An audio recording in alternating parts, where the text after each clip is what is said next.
reka tubyine ariko twibuke uwaduhaye amaguru tubyinisha, uwaduhaye amaboko dukoresha, uwaduhaye umwuka tuvugisha, uwaduhaye amaso turebesha, uwaduhaye amatwi twumvisha, uwaduhaye byose. Ntunywe ngo wibagirwe umuremyi wawe, nturye ngo wibagirwe uwaremye ibyo biribwa.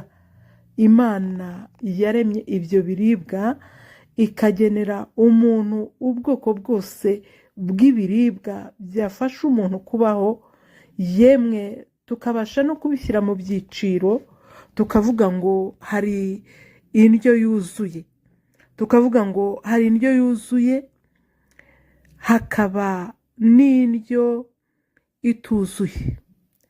Indyo